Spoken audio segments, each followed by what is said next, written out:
राधे राधे। आप सभी को धनतेरस और दीपावली की बहुत बहुत शुभकामनाएं। दीपावली से ठीक पहले मनाया जाने वाला धनतेरस का जो पर्व है वो बहुत ही शुभ होता है।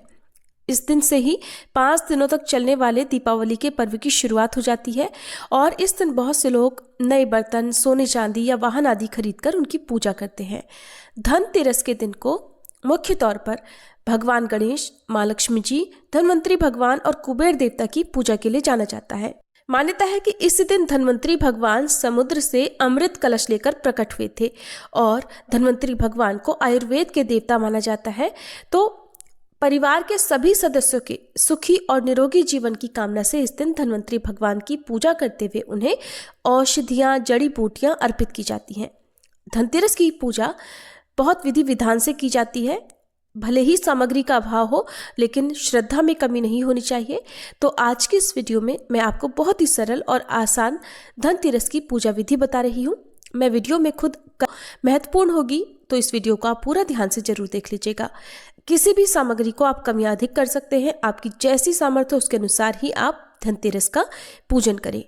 पूजा करने के लिए धनतेरस के दिन आप उत्तर पूर्व दिशा की ओर मुंह करके चौकी लगाएं और चौकी अगर ना लगा पाए तो जमीन पर आसन बिछाकर भी आप पूजा कर सकते हैं।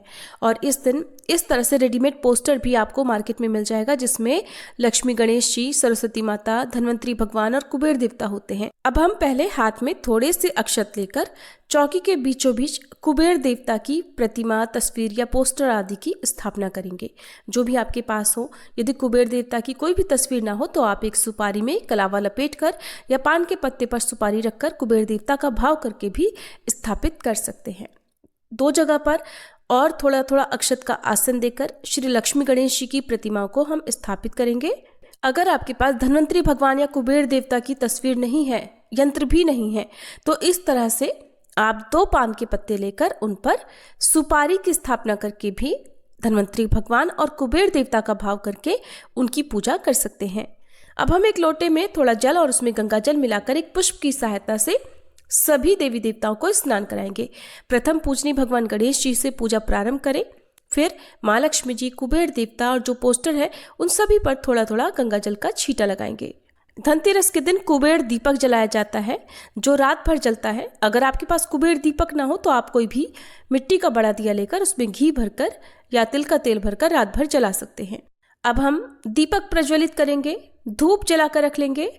फिर हम चौकी पर विराजित सभी प्रतिमाओं को, धनवंतरी भगवान, कुबेर देवता आदि सभी को रोली कुमकुम और चंदन का तिलक लगाएंगे। गणेश भगवान को रोली कुमकुम का तिलक, माँ लक्ष्मी जी को रोली कुमकुम का तिलक, धनवंतरी भगवान, कुबेर देवता और सरस्वती माता को चंदन का तिलक लगाएंगे।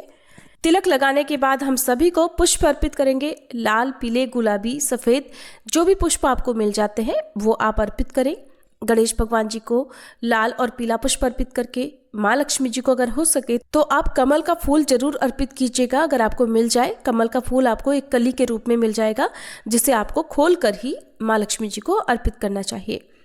और अगर कमल का फूल ना मिले तो कोई भी फूल, लाल, गुलाब या फिर गुड़हल आदि का जो भी फूल मिल जाता है वो आप माँ को अर्पित कर सकते हैं।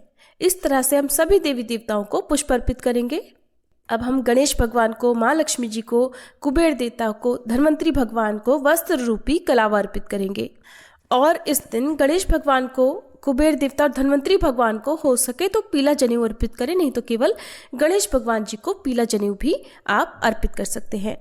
अगर आपने सोने चांदी की कोई भी चीज़ खरीदी है तो धनतेरस के दिन उसका पूजन भी जरूर करें और गंगाजल छिड़कर शुद्ध करने के बाद खरीदी गई चीज़ों का भी रोली कुमकुम और अक्षत से तिलक लगाएं, पुष्प अर्पित करें, क्योंकि ये खरीदी गई चीजें हमारे घर में शुभता लाती हैं। और इस दिन लोग साबुत धनिया खरीद कर लाते हैं और धनवंतरी भगवान को अर्पित करते हैं, जो कि सौभाग्य का और सुख समृद्धि का प्रतीक माना जाता है। वहीं इस दिन आप जड़ी बूटियां, औषधियां धनवंतरी भगवान को अर्पित करें। परिवार में यदि कोई भी सदस्य बहुत ज़्यादा बीमार रहता हो तो उनके नाम से भी आप ये सामग्री, ये जड़ी बूटियाँ, औषधियाँ धनवंतरी भगवान को अर्पित कर सकते हैं और प्रसाद रूप में बाद में इनमें से कुछ चीज़ों का सेवन भी किया जा सकता है। तो यहाँ पर जैसे मैं तेज पत्ता और कड़ी पत्ता, नीम के पत्ते, साबुत हल्दी की गांठ ना मिले तो पाउडर भी आप अर्पित कर सकते हैं हल्दी का, और जायफल, लौंग का जोड़ा, हरी इलायची, ये सब अर्पित कर रही हूँ। इनके अलावा आप आंवला, आंवले के पत्ते या गिलोय आदि के पत्ते, एलोवेरा के पत्ते भी धन्वंतरी भगवान को अर्पित कर सकते हैं। अगर आपके पास पहले से ही कोई भी श्री यंत्र या धन वर्षा यंत्र हो, कुबेर यंत्र हो, तो उनका पूजन भी आज चौकी पर रखकर अवश्य करें। इसके बाद हम खील बताशों का भोग सभी को अर्पित करेंगे। माँ लक्ष्मी जी को खील बताशों का भोग इस दिन विशेष रूप से लगाया जाता है। बहुत से लोग दीपावली के दिन ही खील बताशे का भोग लगाते हैं। तो जैसे भी आपके घर में पूजा होती हो, जो भी भोग लगाया जाता हो वो आप अर्पित कर सकते हैं। सभी देवी देवताओं को हम खील बताशे का भोग अर्पित करेंगे। इनके अलावा हम मौसमी फलों का भोग लगाएंगे। घर की बनी हुई मिठाई हो तो घर की बनी हुई, नहीं तो बाजार की मिठाइयों का भोग भी लगाया जा सकता है। सबसे अंत में 1 लोटा जल हम सभी देवी देवताओं को अर्पित करेंगे और उनसे इस भोग को स्वीकार करने का आग्रह करेंगे। धनतेरस के दिन झाड़ू का पूजन किया जाता है। तो सारी पूजा करने के बाद आप फिर झाड़ू का पूजन कर सकते हैं, चाहे फूल झाड़ू हो या सींकों वाली झाड़ू हो। और झाड़ू का पूजन करने के बाद दीपावली के दिन से आप उस झाड़ू को प्रयोग कर सकते हैं। क्योंकि धनतेरस की रात में 13 दिए जलाए जाते हैं, 1 यम दीपक जलाया जाता है। तो इस समय मैं दिन के समय और धनतेरस से पहले आपको ये पूजा विधि करके दिखा रही हूँ, इसलिए मैंने ये दीप प्रज्वलित नहीं किए हैं। मैं आपको सिर्फ बता रही हूँ कि इस तरह से एक चौमुखा दिया आपको लेना है। चौमुखा दिया ना मिले तो गोल दिए में आप 4 बाती लगाकर उसमें सरसों का या फिर तिल का तेल भरकर और उसमें थोड़े काले तिल, 1 का सिक्का, 1 कौड़ी डालने के बाद आप उसे यम देवता के नाम से अपने घर के सबसे बाहरी वाले गेट के बाहर दक्षिण दिशा की तरफ मुंह करके जला सकते हैं। तो इस तरह से हम पूजा करने के बाद अलग से एक दिया जलाकर या कपूर जलाकर सभी की आरती उतार लेंगे।